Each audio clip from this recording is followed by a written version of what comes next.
Welcome everybody to this new lecture of our book Mechanics. Today we will discuss about a new topic of our syllabus, that is about energy, and then we will discuss about the types of energy, the work energy principle, and finally the last topic of this lecture will be power, Shakti. So this is the second regular topic of the series, that work, energy and power, and today we will try to finish it off and moving forward to a new concept or new topic. So let us start today's lecture. The lecture is about energy. What is energy? Types of energy, the work energy principle, and something like about power. So let's start. Energy की बात अगर हम करें तो energy is the capacity to do work, यानी कार्य करने की जो क्षमता है उसको हम एनर्जी या ऊर्जा हम उसे बोलते हैं। कार्य करने की क्षमता, the capacity to do work is known as energy. Okay, types of energy की बात करें broadly speaking, so two types of energy को हम बात करते हैं। The first one is the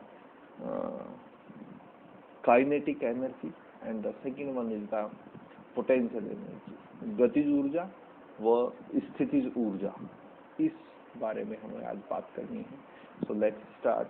The energy. What is energy? The energy of a particle is defined as the capacity to do work and is measured by the amount of work is capable of doing in virtue of its motion and its position. और अगर उसके motion की वजह से कोई energy है तो उस एनर्जी को हम काइनेटिक एनर्जी, और उसकी पोजीशन की वजह से अगर उसके पास कोई एनर्जी है तो उसको हम पोटेंशियल एनर्जी की फॉर्म में डिफाइन करते हैं।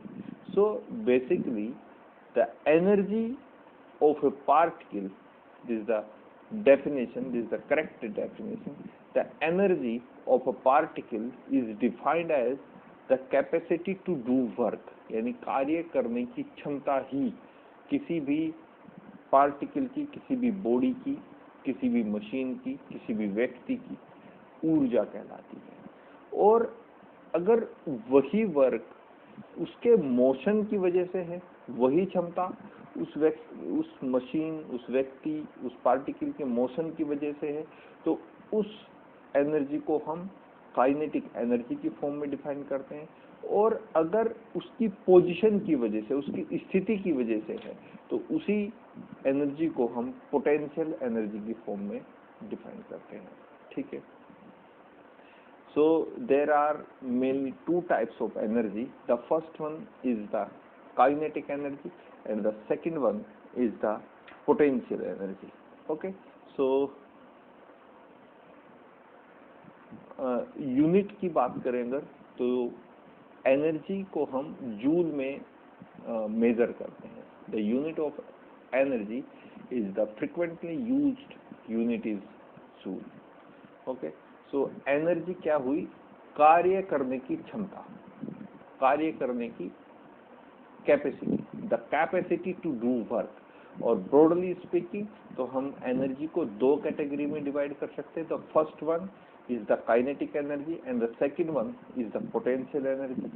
Kinetic energy किसी भी पार्टिकल के मोशन के कारण उसकी जो एनर्जी होगी वो कहलाएगी काइनेटिक एनर्जी। और किसी भी पार्टिकल, मशीन के या कोई बॉडी की कोई पर्टिकुलर पोजीशन के कारण अगर कोई एनर्जी उसके पास स्टोर्ड है तो उसको हम कहेंगे पोटेंशियल। इसके बहुत सारे एग्जाम्पल हम कंसिडर कर सकते हैं, जैसे कि स्ट्रेच्ड स्प्रिंग का हम केस लेते हैं, है ना, या कुछ हाइट से अगर किसी भी बॉडी को, मान लीजिए आपके पास एक क्रिकेट बॉल है, उसको आप कुछ हाइट से ड्रॉप करें तो वो जो उसकी गति है, जो उसका मोशन है पृथ्वी की तरफ due to the gravitation of earth, तो उसको भी हम उसकी पोटेंशियल एनर्जी के फॉर्म में यूज करते हैं, या फिर उसको हम डिफाइन करते हैं उसके पोटेंशियल। तो किसी विशेष स्थिति के कारण, किसी भी वस्तु की किसी विशेष स्थिति के कारण उसमें संचित ऊर्जा को हम पोटेंशियल एनर्जी कहते हैं। That is the energy stored due to the particular position और any special position of any particle और any body is defined as the potential energy. Okay, और बाद में जब हम इस लेक्चर में आगे बढ़ेंगे तो हम इसके बारे में विस्तार से बात करेंगे, एक्सप्लेन हम इसको करेंगे। सो अभी जो केवल हमारा काम है, जो आपको बताया गया है कि वो एनर्जी क्या है, कितने प्रकार की होती है, और जितने प्रकार की होती है वो किस कारण होती है, 3 बातें हमने अभी तक यहाँ डिस्कस की। What is energy, the types of energy, and types of energy के साथ साथ कि वो एनर्जी के जो टाइप्स हम यहाँ स्टडी करते हैं वो किस कारण उस तरह की एनर्जी आती है, तो वो हमने यहाँ डिस्कस किया। So now moving to this, the sub topic of the topic energy is the work energy principle. और ये बहुत बहुत ज़्यादा इम्पोर्टेंट टॉपिक है। अगर आप एग्जामिनेशन पॉइंट ऑफ व्यू से आप इसे स्टडी करें तो बहुत अच्छा टॉपिक है और हमें काफ़ी अच्छी नॉलेज भी देता है साथ साथ। तो स्टेटमेंट को जरा पढ़ लेते हैं पहले, है ना। इस टॉपिक को जो करने का तरीका है वो कुछ इस तरह से हम इसको करेंगे, जैसे 9th में या 10th में हम थ्योरम्स पढ़ते थे, पाइथागोरस थ्योरम और दुनिया भर की जितनी भी और तरह की थ्योरम थी, तो उनमें एक तरीका था हमारे पास कि हम उस थ्योरम को पहले स्टेट करते थे, यानी स्टेटमेंट देते थे, और फिर उसी स्टेटमेंट को प्रूफ करते थे। तो वही तरीका हम यहाँ वर्क एनर्जी प्रिंसिपल के ऊपर लगाएंगे। वर्क एनर्जी प्रिंसिपल में पहले आपको स्टेटमेंट बताएंगे और उसी स्टेटमेंट को फिर आपको प्रूफ करके बताएंगे। So the statement of the work energy principal is, या फिर ये कई जो बुक्स हैं या फिर आपका सिलेबस है, वर्क एनर्जी थ्योरम के बारे, वर्क एनर्जी थ्योरम भी कई बुक्स में लिखा मिल सकता है। So that is not the point of confusion. So the statement of work energy principle is work done by a force on a particle is equal to the change in the kinetic energy of the particle. यानी किसी भी force के द्वारा किसी particle पे जब कोई work done होता है, जब कोई फोर्स किसी पार्टिकल पे ऑपरेट करता है, एक्शन करता है, तो वहां वर्क डन होता है due to the displacement of this particle. और ये जो वर्क डन यहाँ हुआ है, ये उस पार्टिकल की काइनेटिक एनर्जी में चेंज के इक्वल होता है। यानी कुछ इस तरह का आप मान लीजिए कि ये अगर आपके पास कोई पार्टिकल है और इस पे आपने इस साइड से फोर्स एक्सर्ट किया, तो इसका मोशन हुआ, यहाँ वर्क डन हुआ, चूंकि यहाँ डिस्प्लेसमेंट हुआ है, और इस वर्क डन में इस पार्टिकल की काइनेटिक एनर्जी में कितना चेंज आया, उसका जो डिफरेंस है उसके बराबर होता है ये the total work done. Okay, so the work done by a force on a particle is equal to the change in the kinetic energy of the particle. तो हमें कुछ एजम्पशंस कंसीडर करने होंगे, और वो एजम्पशंस क्या हैं वो आप देख लेंगे अभी। ये इसका प्रूफ हम करने की कोशिश करते हैं। So let a particle of mass m, हमारे पास मास m का कोई पार्टिकल है, acting upon by a force f, इसके ऊपर एक फोर्स लगता है f अमाउंट का, due to which the displacement of the particle is dr। इस फोर्स के लगने के कारण इस पार्टिकल का, जिसका मास हमने m कंसीडर किया है, उसका डिस्प्लेसमेंट हो जाता है dr vector. In this process let the velocity of the particle changes from the initial velocity v u to the final velocity v। और ये जो प्रोसेस हुआ है, यानी हमारे पास एक पार्टिकल था जिसका मास m था, हमने उसके ऊपर एक फोर्स एक्सर्ट किया, फोर्स एक्सर्ट करने के बाद उसका जो डिस्प्लेसमेंट हुआ है पार्टिकल का, वो dr वेक्टर से हमने शो किया। और इस पूरे प्रोसेस में जो पार्टिकल की इनिशियल वेलोसिटी थी वो u हमने कंसीडर की है, और जो फाइनल वेलोसिटी है पार्टिकल की वो हमने v कंसीडर की है। इस पूरे प्रोसेस में इस तरह का हमने कंसिडरेशन अजम्प्ट करना है, ठीक है। पार्टिकल का मास m है, उस पर एक फोर्स लगा है f अमाउंट का फोर्स। f अमाउंट का फोर्स लगने के कारण उस पार्टिकल का जो डिस्प्लेसमेंट है वो dr है, और इस पूरे प्रोसेस में जो पार्टिकल की वेलोसिटी थी, इनिशियल वेलोसिटी u, फोर्स लगने के कारण वो वेलोसिटी चेंज होकर हो गई v, the final velocity of the particle. So the work done in this process is given by dw is equals to u to v is the limits of the velocity.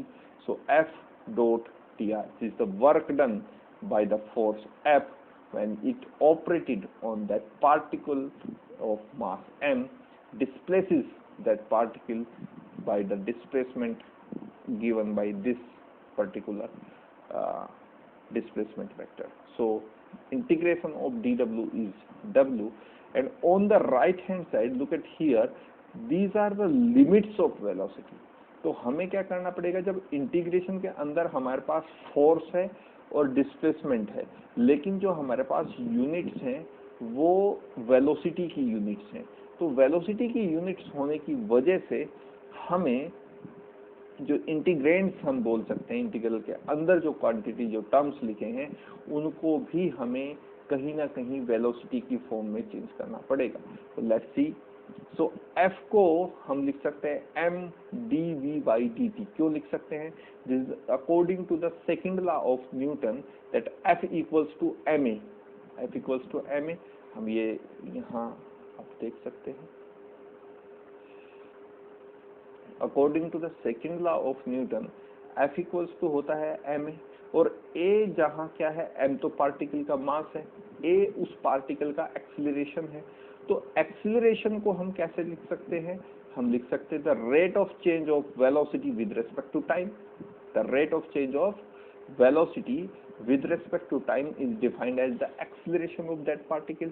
सो जो f का value है उसको हम लिख सकते हैं f equals to ma, और ma को हम वापस लिख सकते हैं m in dv/dt, because the acceleration of the particle is given by the rate of change of velocity. This is a Newton's second law of motion. ऐसा हम कर सकते हैं। So हमने यहाँ जो पुट किया, the work done is equals to these are the units of the velocity. So m dv/dt, the value of this force according to the second law of Newton, and dr is as it is in this term. So let's move forward. m constant quantity है, यहाँ देखिए m constant quantity है, तो integration से बाहर हम इसको लिख सकते हैं, तो हमने इस टर्म में इसको इंटीग्रेशन से बाहर लिखा है। इंटीग्रेशन की लिमिट सेम रही from u to v, and dv/dt dot dr। Okay, let's move forward. So इसके बाद जो नया टर्म है हमारे पास ये है that the work done is equals to m from limits from u to v dv/dt, और ये जो टर्म आई है vdt, ये कहाँ से आई है? बिकॉज इससे पहले वाली टर्म पे अगर आप इस टर्म पे ध्यान दें या तो फिर इस स्टेप पे ध्यान दें, तो ये डिस्प्लेसमेंट है, और आप ये जानते हैं कि वेलोसिटी को हम कैसे डिफाइन करते हैं, the rate of change of displacement या rate of change of position with respect to time is defined as the velocity. तो यहाँ से अगर आप dr वेक्टर की वैल्यू निकालें तो v और dt की हो जाएगी क्रॉस मल्टीप्लाई, तो dr वेक्टर की वैल्यू आती है यहाँ से v dt, और ये dr वेक्टर की वैल्यू अगर आप इस टर्म में रखें तो यानी dr can be replaced by vdt से हम उसको रिप्लेस कर सकते हैं।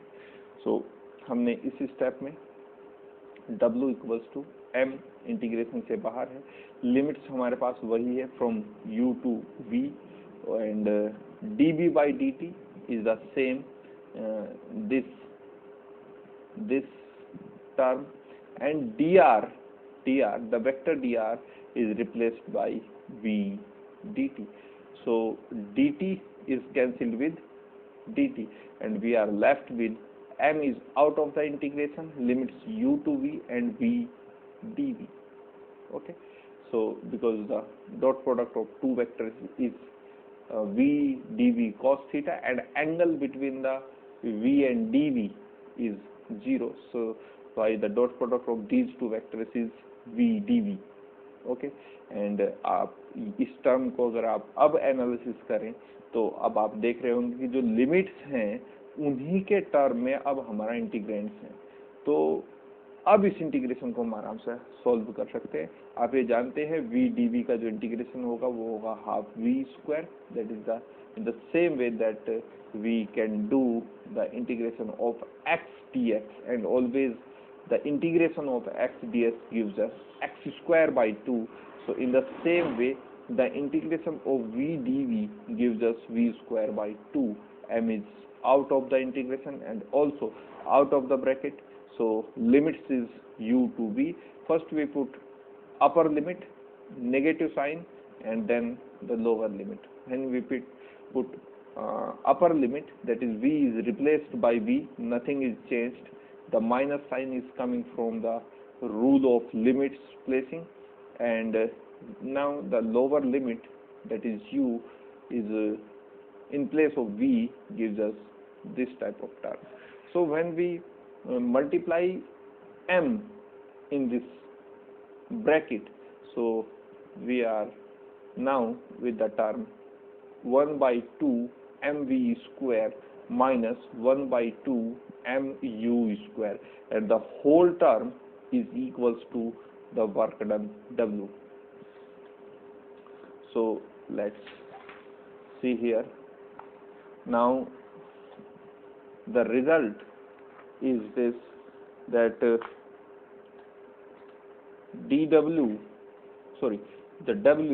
work done is equals to half mv square and minus half mu square. What is this term? Half mv square is the final kinetic energy of the particle, and what is half mu square is the initial kinetic energy of the particle. Initial kinetic energy of the particle. Why initial and why final? Because this is the final velocity, so definitely the final velocity gives us the final kinetic energy, and this is the initial velocity, so initial velocity gives us the initial kinetic energy. Actually this term suggests us the work done is equals to the final kinetic energy minus the initial kinetic energy, or we can say that this term suggests us that the work done is equals to the change in the kinetic energy, final minus initial, that is the change in the kinetic energy. So this is the concept behind this type of concept, that is the work done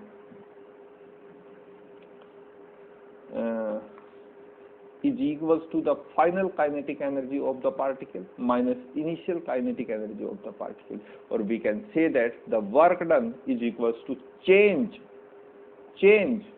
in the kinetic energy of the particle.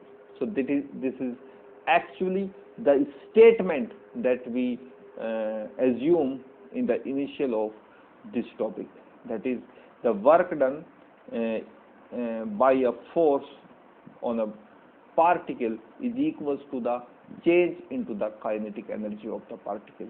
So hence prove this is spoken as the work energy principle or work energy theorem also. Work energy principle or work energy theorem also. So this is the whole proof of work energy principle, and suggests us that the work done is equals to the change into the kinetic energy, that is the final kinetic energy minus the initial kinetic energy. Now talking about the potential energy. What is the potential energy? So potential energy is actually the potential energy acquired by a particle or a body or a machine by its particular position, by its spatial position. Okay, so the potential energy is defined as the capacity to do work in the virtue of its position, यानी ये इसकी position के गुण के कारण जो इसके पास एनर्जी है टू डू वर्क, जब कैपेसिटी है टू डू वर्क, उसी को हम डिफाइन करते हैं पोटेंशियल एनर्जी की फॉर्म में. Okay, it is measured by the amount of work done by the force to restore the particle or the body from its present condition to a standard position or condition and is denoted by the symbol V or U. V या U से हम इसको denote भी करते हैं. Okay, if the present or existing position of the particle be specified by the vector r and its standard position is given by vector r naught, then the potential energy is given by r to r naught f dot dr, which is the work done by this type of force. Okay, this relation, the above relation exists only in the case of conservative field of force. इस बात को आप बड़े ध्यान से समझेंगे कि ये जो रिलेशन है ये केवल कंजर्वेटिव फील्ड ऑफ फोर्स के कारण ही एग्जिस्ट करता है.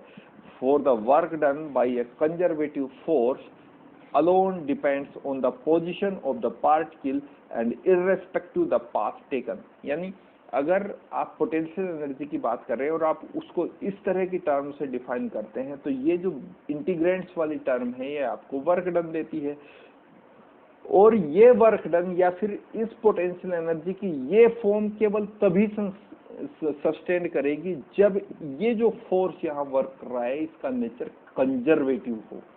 क्योंकि कंजर्वेटिव फोर्स के बारे में जब भी आप बात करते हैं तो कंजर्वेटिव फोर्स जो है वो वर्क डन केवल दो फाइनल पॉइंट्स पर डिपेंड करता है. हमने कल भी इसके बारे में डिस्कस किया था कंजर्वेटिव और नॉन कंजर्वेटिव फोर्स के बारे में, और आपको ये बताया था कि अगर यहाँ मेरे पास कोई एक पॉइंट है ये और दूसरा पॉइंट है ये और कुछ इस तरह का वर्क यहाँ होता है इस रास्ते के कारण, that is the point A and this is the point B.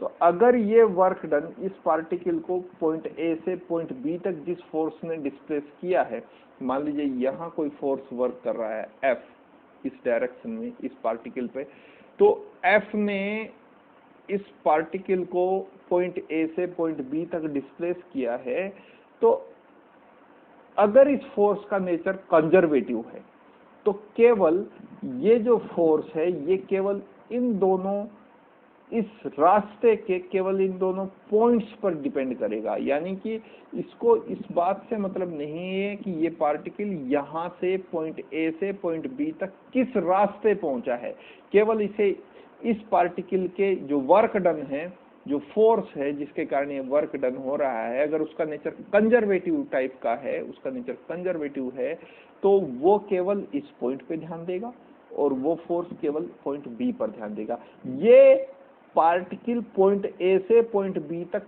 कैसे पहुंचा है इससे उसे कोई मतलब नहीं है. अगर इस फोर्स का नेचर कैसा है, कंजर्वेटिव टाइप का है, तो अगर इस इक्वेशन को आप ध्यान से देखें और ये जो फोर्स जिसके कारण ये वर्क डन हो रहा है, जिस वर्क डन को आप इस पोटेंशियल एनर्जी की फॉर्म में डिफाइन कर रहे हैं, अगर इसका नेचर कंजर्वेटिव है तो ही ये इक्वेशन सस्टेन करेगी. नहीं तो अगर इसका नेचर कंजर्वेटिव टाइप नहीं है, अर्थात ये नॉन कंजर्वेटिव फोर्स है, तो इस इक्वेशन को आप इस तरह से डिफाइंड नहीं कर सकते. यानी इस इक्वेशन का सस्टेन्ड केवल तब तक है जब इस फोर्स का नेचर कंजर्वेटिव है, अर्थात ये जो यहाँ वर्क डन हो रहा है ये किसी कंजर्वेटिव फोर्स के कारण हो रहा है. Okay, in the case of non-conservative force, the work done cannot be expressed in the form of potential energy since it depends on the direction of motion as also on the path taken and even at times on the magnitude of the velocity. इतनी बातों पर निर्भर करता है. अगर इस force का nature non conservative type का है तो ये इस बात पर निर्भर करेगा कि इसका इस पार्टिकुलर डायरेक्शन ऑफ मोशन क्या है, ये पार्टिकल पॉइंट ए से पॉइंट बी तक किस रास्ते पहुंचा है, और साथ ही साथ इस पार्टिकल का इंस्टेंटेनियस वेलोसिटी क्या है। इन तीनों बातों पर ये निर्भर करेगा। लेकिन अगर इस फोर्स का नेचर कंजर्वेटिव टाइप का है तो फिर इस इक्वेशन का सस्टेन या इस इक्वेशन की ये जो फॉर्म है ये बनी रह सकती है। अर्थात इस इक्वेशन को केवल और केवल हम तभी लिख सकते हैं जब यहाँ लगने वाला ये फोर्स जिसके कारण ये वर्क डन हो रहा है, इसी वर्क डन को हम पोटेंशियल एनर्जी की फॉर्म में एक्सप्रेस कर रहे हैं, तो केवल और केवल इसका जो फॉर्म है वो तभी सस्टेन करता है जब इस फोर्स का नेचर कंजर्वेटिव हो। ओके, फॉर एग्जाम्पल अगर हम बात करें तो for example the standard condition in the case of a spring is taken its normal on unstressed state। Okay, standard condition किसी भी स्प्रिंग का अगर हम एग्जांपल लें तो उसकी जो स्टैंडर्ड या नॉर्मल कंडीशन होगी वह क्या होगी, अनस्ट्रेस्ड। जब वो स्प्रिंग हमारे पास है, मान लीजिए इसको आप एक स्प्रिंग कंसीडर करें और इस स्प्रिंग का अभी मैं इसको ऐसे अगर यहाँ रख देता हूँ तो अभी जो इसका पोजीशन है वो क्या है, इसका स्टैंडर्ड पोजीशन है। ओके, यानी जो अनस्ट्रेस्ड इसकी कंडीशन है वो ही इसकी नॉर्मल कंडीशन है। Although for the convenience we take the electrostatics and gravitational potential energy to be zero on the earth surface, the electrostatics and the gravitational force involved are actually governed by the inverse square law। चाहे आप electrostatic force की बात कर ले, चाहे gravitational force की बात कर ले, इन दोनों के ऊपर हम पीछे बात करके आए हैं जब हमने कंजर्वेटिव फोर्स और central force, non central force के ऊपर बात की। आपको एग्जाम्पल में भी बताया गया कि ये दोनों का जो नेचर है वो सेंट्रल फोर्स की तरह होता है। इलेक्ट्रोस्टैटिक फोर्स जो किन्हीं दो पॉइंट चार्जेस के बीच में लगता है, और ग्रेविटेशनल फोर्स जो किन्हीं दो बॉडी या किन्हीं दो पार्टिकल के बीच में लगता है। तो इस इलेक्ट्रोस्टैटिक फोर्स का नेचर भी सेंट्रल फोर्स जैसा होता है, और ये जो वर्क करता है ये भी इनवर्स स्क्वायर लॉ अर्थात 1/r² के फॉर्म में।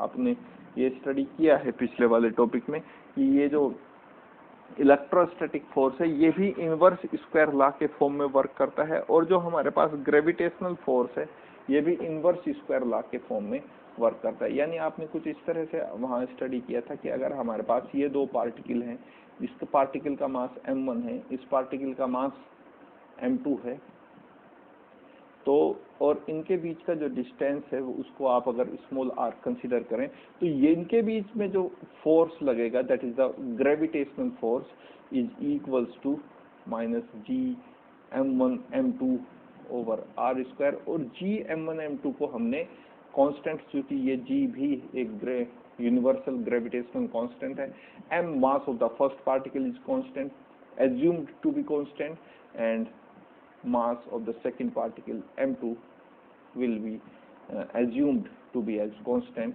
so the force है जो force का इसको अगर constant दें c/r²। तो इनवर्स स्क्वायर लॉ से मतलब इस रिलेशन से है, that is f is directly proportional to 1/r²। ऐसा ही सेम जो रिजल्ट है वो आप फाइंड आउट कर सकते हैं for the case of electrostatics. आपके पास यहाँ दो पॉइंट चार्ज है, एक को हमने Q1 कंसीडर करा, दूसरे को Q2, इनके बीच का डिस्टेंस R है।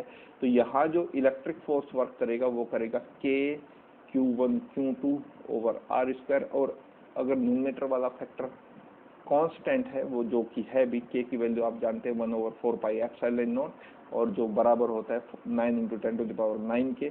Q1 the magnitude of the first charge, Q2 is the magnitude of the second charge, then F is equal C, the whole constant is replaced by C over r², and F is also here is directly proportional to 1/r²। तो यहाँ भी जो force का nature है वो inverse square law जैसा है, और यहाँ भी जो फोर्स है, जो ग्रेविटेशनल फोर्स है Fc और जो इलेक्ट्रिक फोर्स है Fe, दोनों को अगर आप एग्जामिन करें तो दोनों इनवर्स स्क्वायर लॉ की फॉर्म में वर्क करते हैं। Okay, so this the concept.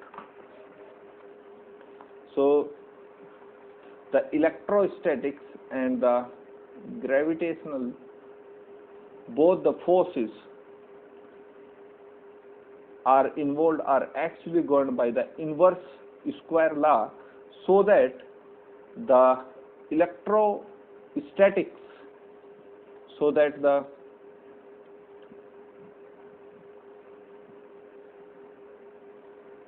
inverse square law, so that the electrostatics force due to charge or gravitational force due to material body is zero only at infinite distance from it, and the standard or the zero potential energy position is thus infinity.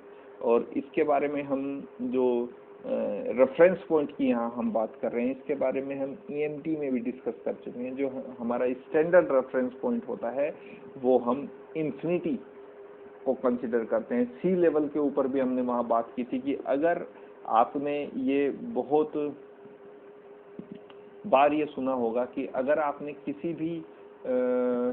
किसी भी स्थान का अगर आपने altitude check करना है तो हमेशा सी लेवल से चेक किया जाता है। सी लेवल से क्यों चेक किया जाता है? क्योंकि सी लेवल जो है वो पूरे दुनिया में, पूरे वर्ल्ड में एक जैसा है।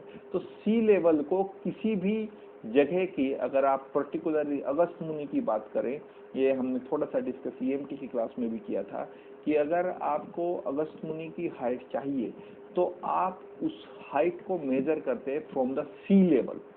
सी लेवल से आप उसे मेजर करते हैं, बिकॉज सी लेवल एक रेफरेंस पॉइंट है और स्टैंडर्ड रेफरेंस पॉइंट है। और ये केवल अगस्त मुनि की बात नहीं है, अगर आपने एवरेस्ट की हाइट भी चेक करनी है तो भी आप कहाँ से चेक करेंगे? By the sea level. Okay, अगर आपने न्यूयॉर्क सिटी की हाइट चेक करनी है कि न्यूयॉर्क सिटी कितना है, तो आप बोलेंगे कि from the sea level at this height. Okay, तो किसी भी एल्टीट्यूड को चेक करने के सी लेवल एक रेफरेंस पॉइंट हो गया। इसी तरह से अगर आपने कोई स्टैंडर्ड रेफरेंस पॉइंट करना है और पोटेंशियल एनर्जी के केस में आपने जो रेफरेंस पॉइंट चूज करना है वो इन्फिनिटी चूज करना है। इन्फिनिटी एक रेफरेंस पॉइंट की तरह काम करेगा। तो ये जो फॉर्मूला हमने लिखा था that potential energy equals to R naught, तो जो आर नोट जो रेफरेंस पॉइंट था उसको हमने चेंज कर दिया इन्फिनिटी से, and the work done is same, that is F dot D R. इस लिमिट्स को हम by the help of integration change कर सकते हैं। हम इसको लिख सकते हैं U equals to minus infinity to R, because ये लिमिट्स थी R to infinity, f dot dr, that is the potential energy of a particle at a point r is given by the amount of work done in moving it from infinity to that point। ये ठीक वही concept है जो हम electrostatics में potential के case में लगाते हैं। The potential, the electrostatic potential is equal to the work done by moving or by taking a charge from infinity to the into the electric field। Electric field के अंदर लाने के लिए जितना वर्क डन करना पड़ेगा उसी वर्क डन के बराबर होगा हमारा इलेक्ट्रिक पोटेंशियल। तो वही बात है, the potential energy of a particle at a point R is given by the amount of work done in moving it from infinity to that point into that particular position। So that is all about the potential energy। So जो हमने energy का concept शुरू किया था, हमने इस topic में ये पढ़ा है अभी तक कि energy is defined as the capacity to do work. Energy की मेनली दो फॉर्म होती है, काइनेटिक एनर्जी जो इसके मोशन के कारण आती है, पोटेंशियल एनर्जी जो इसकी पोजीशन के कारण आती है, और काइनेटिक एनर्जी के साथ एसोसिएटेड एक प्रिंसिपल हमने स्टडी किया that is the work energy principle. और वो हमें बताता है कि किसी भी फोर्स के द्वारा जो वर्क डन किया जाता है that is equal to the change into the kinetic energy of that particle. फिर हमने पोटेंशियल एनर्जी को स्टडी किया, और पोटेंशियल एनर्जी के लिए जो फोर्स जो हम ये फॉर्म पढ़ रहे हैं पोटेंशियल एनर्जी की, इसमें जो फोर्स है इसका नेचर कंजर्वेटिव होना जरूरी है। अगर ये नॉन कंजर्वेटिव नेचर का होता है तो फिर ये बहुत सारी बातों पर डिपेंड करना शुरू कर देता है। और फाइनली हमने इसके रेफरेंस पॉइंट के ऊपर बात की, और पोटेंशियल एनर्जी के फॉर्मूले जो स्टैंडर्ड रेफरेंस पॉइंट है वो इंफिनिटी होता है. So that relation take the this form, this the standard form of potential energy. So अब एक छोटा सा और टॉपिक हमारे पास अभी जो ये एक पूरा का पूरा वर्क एनर्जी एंड पावर वाला कॉन्सेप्ट है, इस पे बचा हुआ है पावर. What is power? तो पावर क्या होती है actually? Power is defined as the rate of doing work. देखिए कंफ्यूज मत होइए कि energy is the measure to do work और कैपेसिटी टू डू वर्क, और power is the rate of doing work, यानी कार्य करने की क्षमता को हम ऊर्जा कहते हैं और कार्य करने की दर को हम पावर या पावर को हिंदी में क्या बोलते हूँ? पावर शक्ति कहते हैं. Power is defined as the rate of doing work, यानी कार्य करने की दर को शक्ति कहते हैं. इसको हम P से डिनोट करते हैं, कैपिटल P ये लेटर है. और F डॉट dr अगर वर्क डन हम मान लें किसी फोर्स के द्वारा in moving a particle from point A to B, then power is given by P equals to dw over dt and that is F dr by dt, because dw को आप लिख सकते हैं F डॉट dr और upon में इसके denominator में dt है, तो dr बाय dt मेरे को दे देगा Fp, that is force into velocity, where v is the instantaneous velocity which is acquired by the particle, and the above relation is gives the instantaneous power. और अगर आपको average power की बात करनी है तो the average value of the power is obtained by dividing the total work done by the total time taken. यानी ये कार्य W अमाउंट का जो वर्क है वो कितने समय में हुआ है, W अमाउंट का जो वर्क है वो कितने समय में हुआ है, दैट इज ये जो रेशो है मुझे W ओवर T वाला, ये मेरे को देता है द एवरेज पावर. और अगर इंस्टेंटेनियस पावर की बात की जाए तो इंस्टेंटेनियस पावर मुझे देता है ये वाला relation F into V, that is force into velocity.